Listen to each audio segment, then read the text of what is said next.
Welcome, everybody, to another episode of Retireholics. Let's do something a little different today. Let's validate everyone that is here.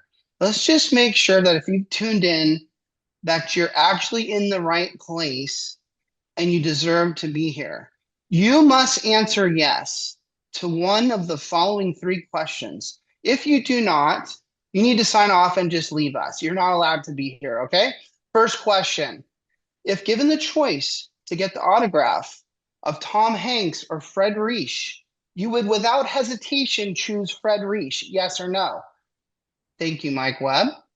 Number two, if you needed to waste a little time on your mobile phone, you're just hanging out at the Department of Motor Vehicles, and you want to carouse the web, you would choose, I'll drink for this, you would choose napa-net.org versus tmz.com. I'll drink twice. Jason, you might be in the wrong place, bro. You might have to sign off in a second.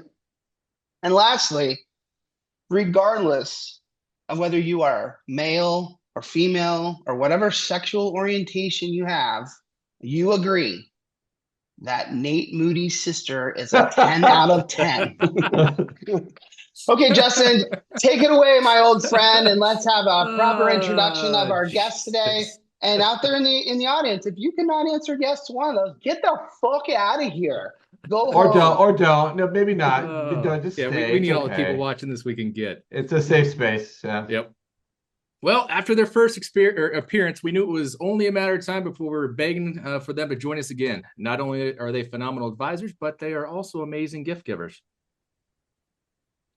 We're going to pivot, and instead of the rapid response question, we're going to honor the Knott sisters by taking a page out of their book and playing some fact or fiction today. For those of you who do not know, the girls have a segment called Fact or Fiction Friday, where they send out a poll to their social media followers on common financial misconceptions. And yes, I realize it is Thursday, so let's just call this Fact or Fiction Thursdays. That works. I like it. All right, ladies, these questions are only for you. Respond, battle amongst yourselves, whatever you think it is. But we're going to kick this off with, first and foremost, bananas or berries, fact or fiction? Fact. Bananas are berries? Hayley? Oh. Hayley, you're muted. Can you hear me? Got you now. Yeah. Fiction. Not a berry. It is fact. It's a fucking, are you kidding? Yeah, did not know that either. Wow. Mark is terrified of cotton balls. Fact or fiction? Fiction? That is a fact. Oh, I wanted it to be fiction. You This is can a little sneeze creepy, huh? in your sleep. That's not creepy. They're weird. All right. You can sneeze in your sleep. Fact or fiction? Fiction.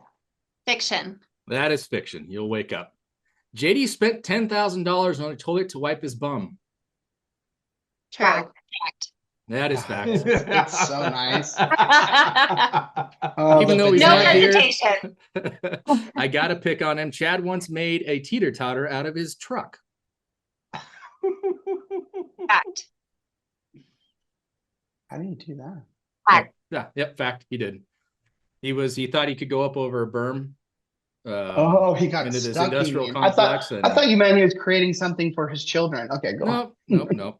And then the Missouri teeter-totter.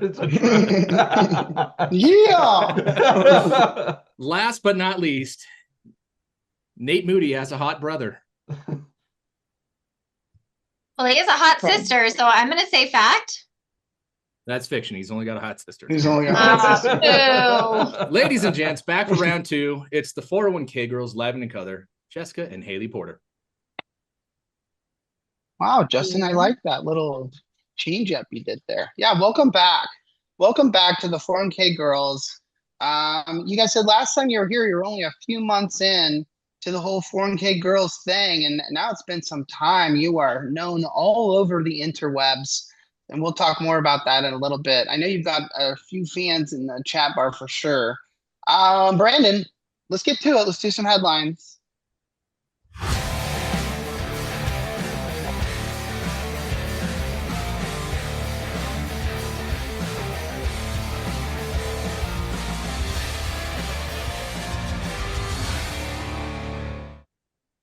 So do you all know, do you remember when we did a show on stage in Nashville with John Moody? He was the CEO or the president of what was called Edgeco. Oh, Jesus. Okay, All right, I owe two. I don't have buttons. I owe two. Um, I really didn't put these two things together, but the headline that I'd like to talk about is Ascensus is buying. I'm going to call them American Trust for today's show. It's actually American in three initials. Um, John Moody Whoa. of that company I just mentioned, this they're the ones that are behind this whole thing selling, and they're the ones that created American Trust. If you remember, we were at their big conference, they had that big huge screen behind us. Anyways, okay, American Trust is a huge custodian, right? So I don't know if you pay attention to this or people in the chat bar. We always think of, you have your advisor, you potentially have a third party administrator if you're going that route. You've got a record keeper, you've got these mutual funds or investments. I know this could be collective investment trusts these days, but somewhere under there is also a custodian. It kind of goes unseen a lot of times, but custodian is a big gig.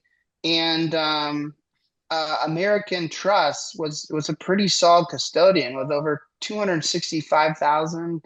I think I'm going off the record here.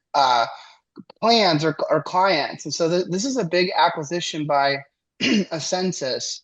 What I'd like to talk to you all about is in the deal, they also purchased Pension Pro, which had been bought by American Trust, and then Pension Pro, for clarity for everyone out there, is a client relationship manager software for third-party administrators, and very popular and been doing well for a long time. So that comes in the deal, as well as, there's no way around this, Aristopedia. So that's also in there. And then fiduciary exchange. God damn, I'll drink for no. Someone rule on that. Okay. Which is these fiduciary services. Okay, so here comes my questions. American Trust is a custodian. They also are big in the pooled employer plan space. And 401k girls, Voya, Empower, Transamerica use American Trust for custodial services in their pooled employer plans. Now their competitor, I would call Ascensus a competitor to them, are they going to continue to do business with them? Is this sketchy in that now Ascensus can like snoop around and look at all the clients they have there, and let alone the pooled employer plans, also all these other plans that people put on that custodian platform, Ascensus will now own it. Anyways, thoughts from the 401k girls on this. Do you pay attention to this type of stuff? Like, for your clients, good to know what's going on in the record keeping world? We do. We don't, full disclosure, have any plans with the census or American Trust. It didn't directly affect us. But I would say if I'm one of the other record keepers, I would not love that a census has now purchased them. I mean, I'm sure it's a massive undertaking to make a change there, but I would not love that, especially if there wasn't disclosure. I would agree with you. Yeah, even if there's opportunity for people looking at other people's records, then that's going to leave a question in people's minds. Yeah, it gets a little messy. Justin, I mean, you're on the kind of war front of this kind of stuff. Have you heard some whispers back and forth, rumors, especially on the pooled employer plan side? You would think they'd be wanting to pull anchor and move it somewhere else. I mean, that was where my brain first went when you mentioned that, because they serve as a 316 arm and the independent fiduciary for Empower's 316 and Voya's and whatnot. So I was like, shit, what is that going to do? I mean, I can't imagine Empower and Voya is going to, cut bait and get out of that, because it's a big part of their pooled employer plan. But they could find another one. Concerning. I mean, you could, but they just built this out not too long ago. True. This is the one they were coming to us to because it was an open third-party administrator option too, and we're like, shit, this is cool, but we couldn't do it because of their doc. But I mean, yeah, they could find someone else, but with it being so new, I don't see them doing that. Let me switch it over to you, Roby. I don't do a lot of work with the census, but I've seen their paperwork before. I know enough about products like that, especially on the open architecture side, which I feel like Ascensus pretty much is these days.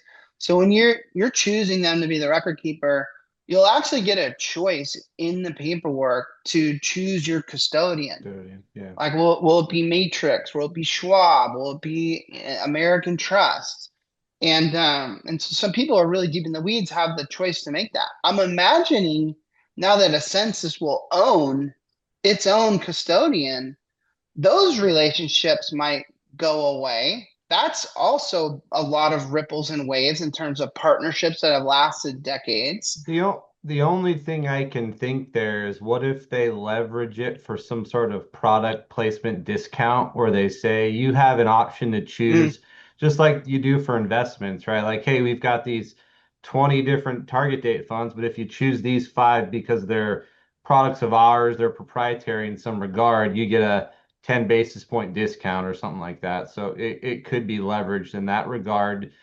And again, I'm sure there's legal people, non-competes, things that are going to be put in place to counterbalance some of this, right? Like I imagine this kind of occurs in other areas that maybe we're not even aware of as well, but we're just seeing this because it's been an acquisition where you're saying a lot is being merged where there's already conflict there. So, Well, okay, a couple more things just to wrap this. Don't forget, they do private label outsource record keeping for lots of other financial firms, right? At Ascensus, and those firms have chosen other custodians, so it's getting a little messy there. But here, let me go on the positive side.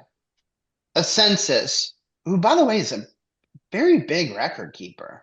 Like they're into the hundreds of thousands of clients, maybe 150,000 plus plans or something. Like they're very big. They kind of fly under my radar, and I think that's just my world or the circles I walk in, but they're very big. And so for them now to have their own custodian, to me, might be a big boy move here. Like this might be a big deal for them to compete with some of the bigger firms. It might create more profitability for them. And then lastly, I'm going to say we'll move on, but on the Pension Pro side and the Riskipedia side, this could really open them up to third-party administration relationships. I could see a lot more third-party administrators if Ascensus leverages this acquisition properly. They would look to be a more third-party administrator friendly type of record keeper. Now, do you think this is to going back? Because obviously Ascensus is future plan, right? Where they've got this huge conglomerate of third-party administrators already. Are you trying to say they want to have both of those options to have it be in-house and also be able to bring in outside parties as well? Of course. I think they've always, even during the future plan acquisition, which by the way, it's everyone that did not go according to plan on lots of levels. So that basically has been a failure in lots of levels. So they may be even pivoting. I'm making up shit here, but they might even be pivoting to like, hey, no, let's go more that traditional route of trying to partner with third-party administrators. But by the way, you could always work with Ascensus as a third-party administrator. You didn't need to be part of future plan. Anyways, boring third-party administrator stuff for the most part. So I will move on to something I think's actually pretty fucking exciting, which is Paylocity as a payroll provider now being a record keeper. Are they? Paylocity is coming out with their own product. It's powered by Vestwell. I know, Mark, you've had some emails back and forth with some wholesalers about things. I want to go to the 401k girls first. We'll skip ahead of the details of this one and then I'll come back to it. How do you guys sit? How do you feel about payroll provider record keepers, a la automatic data processing, paychecks? Are they in your mix of products that you show to your prospective clients or current clients? So I would say not generally, but we do appreciate and understand the need for those integrations and the desire to have everything bundled all in one place. We actually met with a Paylocity representative this morning and got to hear coincidence about a little bit about this. Yeah. Okay, well then let's dig into that then. I've only seen a flyer. You guys are actually going to be the thought leaders on this since you got to actually sit down with someone. I saw a flyer. And I read through all the bullet points. And most of the bullet points I read seemed more like what I would call payroll integration. Meaning, if you just came out today and said, hey, we're Vestwell and we integrate with Paylocity, which they already did, that's what the brochure would look back. But is it not genius, and let's hear from you guys since you met with them, is it not genius to flip that upside on its head and maybe even Vestwell as a motivator of that and say, hey guys, you can make this your own.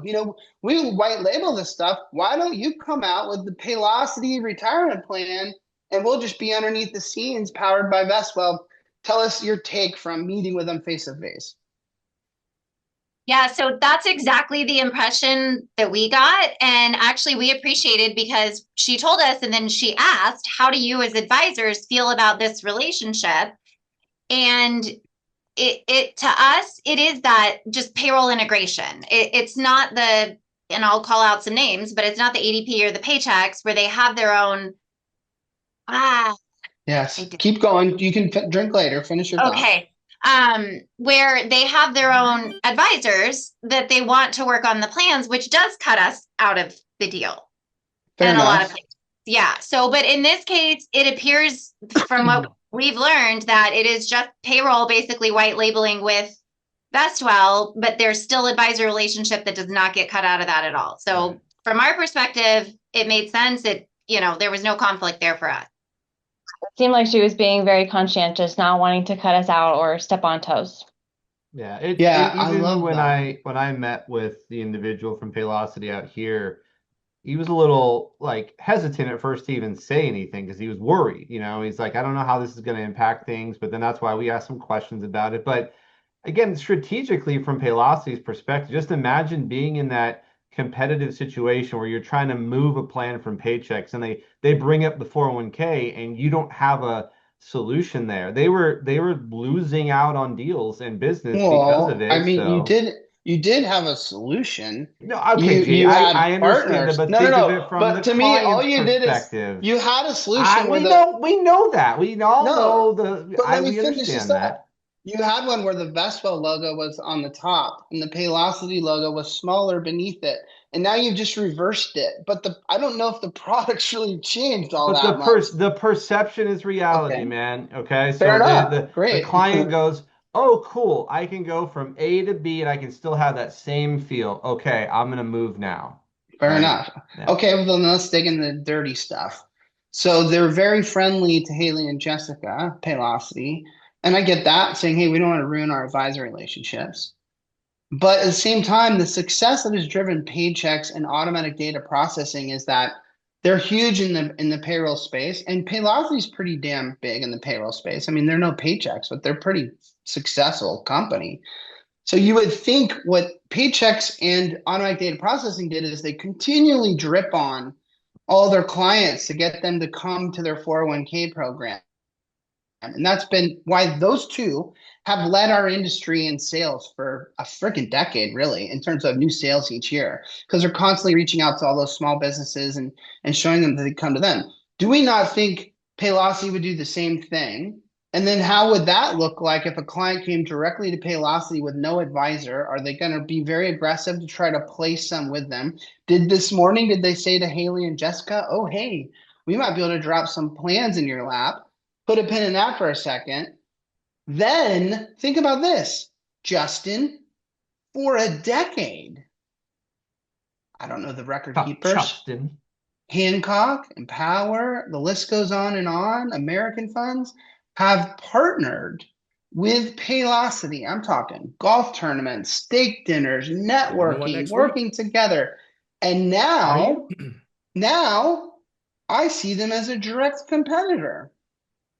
You definitely can, but it's not like their business is all going to go directly through Vestwell by any means. Not every plan sponsor wants to be with them. They want to use the bigger names and the bigger record keepers, right? So they're going to talk out of both sides of their mouth, is what you're saying. Yeah, for sure. Okay. Mm-hmm. Jessica, Hayley, did they promise you any new plans? Are they going to throw some shit your way over the next couple of years? They did not. No promises were made. No, they did not. Let's see. I think too. Now, really quick too. In our industry, people love a good press release, announcement, whatever. as we can tell, I don't think Paylocity was making this huge splash to be like, we're gonna send out some big fireworks and alarms about us rolling this out. I think they are being No, very you're right. conscientious about their partnerships, and I do think that it's there now, again, on the surface right now, there to solve a problem they're having on their side. But I get it. I get where you're coming from, JD. I can see it coming in a little deeper and having partners being like, whoa, whoa, whoa, maybe we need to kind of stay back 6 feet from this for a little bit. And you're actually 100% right, because I looked for press releases. No, Okay, there's there. nothing out there. When It he was told just me it kind was of, out, I was yeah, like, really? He's like, yeah, yeah, just kind of under the radar sort of deal. And yeah, very soft release. Okay. Last little headline, and I want to get through this one pretty quickly. The Department of Labor investment selection rule draws nearly 37,000 comments. I was about to say complaints, but they're One and the comments. same. But you're yes, Justin. By the way, go out there, nerdy 401k people. Click your way through. It only takes like 2 or 3 clicks, and you can start reading the comments. I did run into something. I don't know if anyone else has done this. I noticed, and shame on me, I thought I was going to see like people popping off, like individuals going like, no, man, I don't like this. Instead, Jessica's shaking her head no. What did we see, Jessica? All the same thing. Copy paste, Yeah, copy paste, yeah, copy paste. Yeah. yeah. So someone fed a bunch of people the language, is there a and memo Yeah. that went out? and people all over the country said, okay, I'll copy paste, put this in there. And at first I was like, what a joke. And then I said, JD, come on, put your big boy hat on. Like, okay, this is the way people kind of vote for what they think is right or wrong, right? Like, okay, that's my vote. I'm giving you this language that clearly says I think this is dangerous. I think this is inappropriate. And so now you know, because I'm the superintendent of Southern California, that this is how I feel. But the reality is some big trade organization fed them all that information. But I scrolled as long as I could. I even tried to throw it into Claude, and I tried to ask Claude to kind of read through it all and let me know like what it thought of like the comments. And it couldn't really get through it all, but it definitely backed me up that it seems like most of it is negative. Most people don't like it. So I guess I I'll throw the question to you, Jessica and Haley. Like, okay, so if they get all these negative comments, is Daniel Aronowitz one time almost guest on this show, the head of the Employee Benefits Security Administration. Are they going to change plans on this if they get 36,000 negative comments? You'd think they would. Yeah, You would- and counting. I will say I didn't see a positive comment, and I showed up for the drama, and I was pretty disappointed because it was all that same. I mean, you would think that they would, but I think sometimes if, they've got their mind made up and they're going to do Mhm. something, no matter the response, they're going to do it anyway. They just want to be able to say they They gave the opportunity. people a chance to comment. I'm pretty sure that train has left the station, man.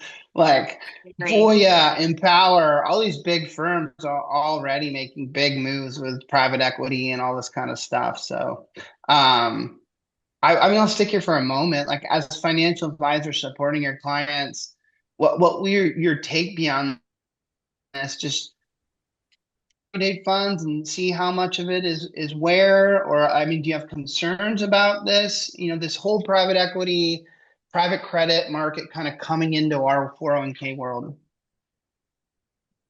I have opinions on it, and I don't like it. I think just by nature, 401k plans are a bit paternalistic.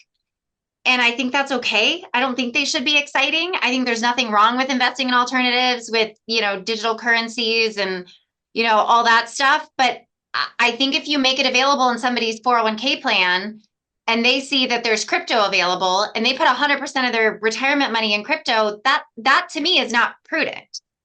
So I think, go and do that with your own money. But for your retirement money, this should be boring. We should not have anything too exciting in your retirement plan.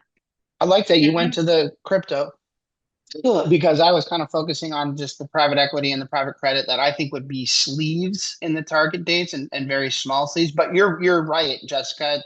It's actually a much bigger issue than that. And so the crypto could be an issue. Haley, what if I was to tell you like, come on, man, you don't want some cool specialized stuff inside of target dates that might help diversify a little bit or provide a boost, just we use specialty asset classes these days. We've got tech and diversified emerging markets and real estate. Like, why not a little private equity, private credit to sweeten up the pot? Yeah, I think do that in a different type of account. The amount of education it takes to understand those complex vehicles is not something that the average participant is being provided in a 401 in a group meeting. So it's not worth the risk with something speculative. I'll add a caveat that I think, to your point, JD, if it's a piece of an already managed fund, that's a little bit different, because it's still, if there's a manager of a target date fund that's adding it in, I think that's different than just having totally an alternative available for a person to put all their money in. That's a little different. On a core menu. And don't forget, exactly. You guys could be the guardians of that. Like, you're going to help your clients kind of pick and curate a core menu. And so obviously you wouldn't do that. I do have to say, if someone in the chat bar can challenge me, I really do think, Jessica, that 99% of this is going to be how you just described it. It's going to be a small sleeves inside of managed accounts or target date funds. These are not going to be options on a core menu for participants. But we'll leave this unless anyone has a final opinion on this. The big naysayers, and a lot of them are very smart industry veterans, in our 401k space, are saying that market, private credit, private equity, is struggling to find new cash, and they're looking, it's kind of like a Ponzi scheme in that way. And they're looking at 401k as a brand new place, a brand new sandbox to go play to get a bunch of money. And they're kind of saying, we need to be very careful about just letting them in, because they're thirsty right now, man. Like, they want this, and we're trying to make it seem right. So we will see. Speaking of thirsty,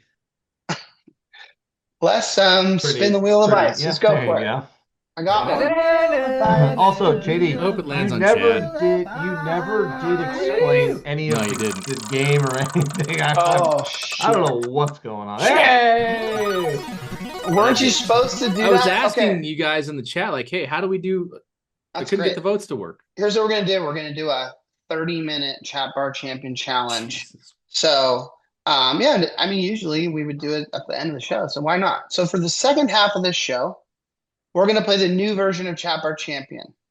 And if I remember how this works, you simply put the person, so you and the chat bar get to vote for who's going to be Chat Bar Champion tonight. You do this by, in the chat bar, putting that person's name, i.e., oh shit, I'll drink for that, Mike Webb, space DBC. Fuck, I'll drink for that too. Is that right, Brandon? The person's name, space. No. Okay, you explain it. You're muted. You're muted.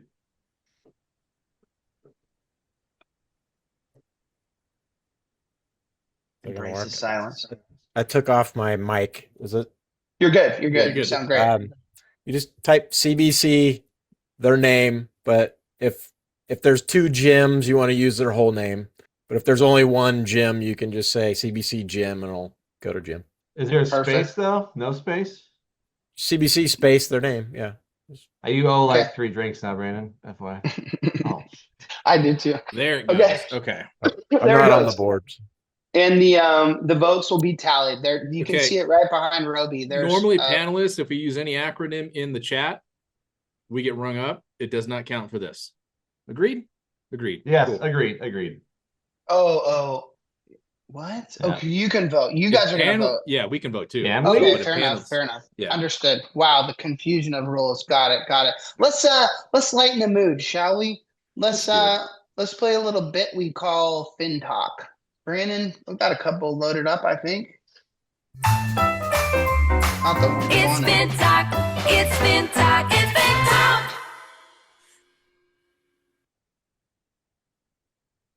Budgeting. Okay, let's try it out. Stop turning the heat back up. You have 15 sweaters. I know you guys like organic, but you'll survive.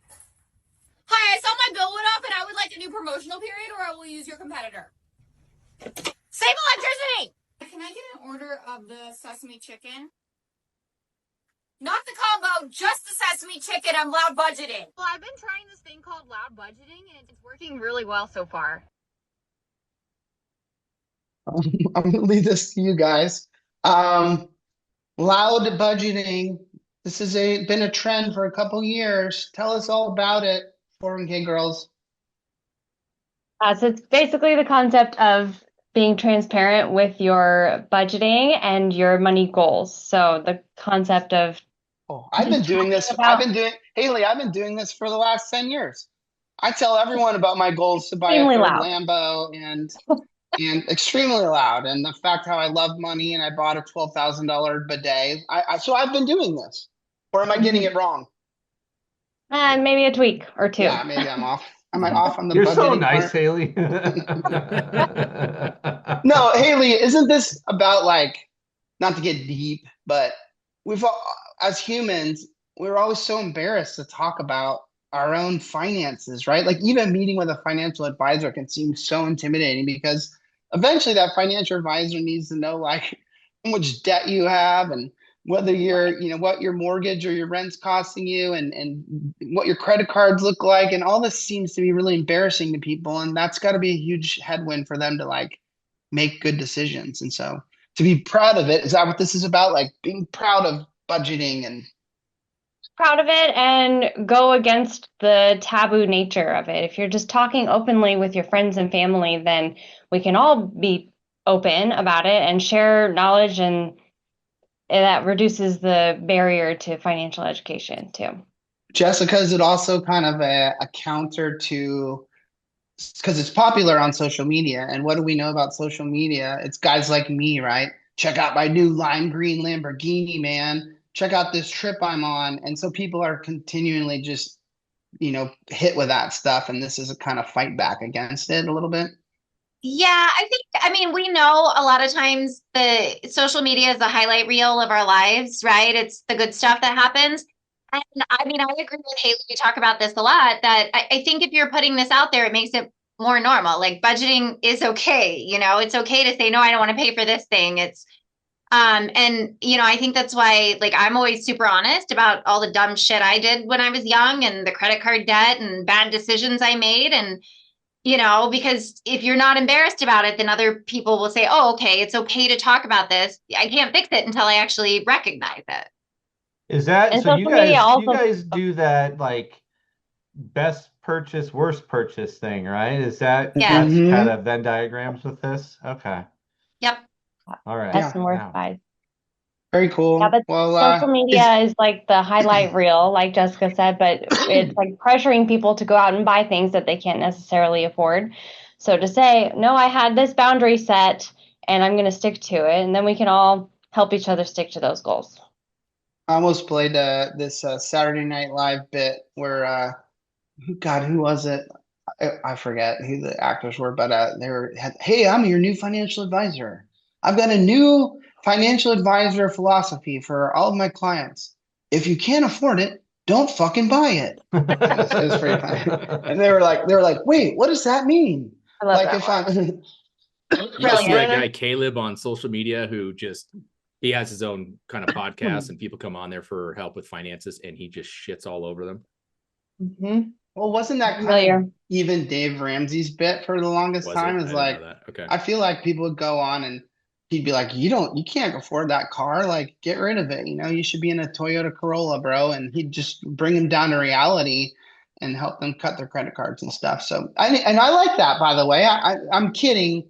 I'm sort of kidding, but I'm not. I really do love my $12,000 bidet, but I do understand that, hey, that's cool to be like, hey man, this is how much I make. This is how much I want to save. This is where I'm at in life. And so I want to be proud that maybe it's as simple as maybe this is what's the trend called? What budgeting? Loud budgeting. You're showing hey, I'm making coffee at home today, motherfuckers. I'm not going to Starbucks. So rock on. I dig that. Okay, Brandon, let's play the next one.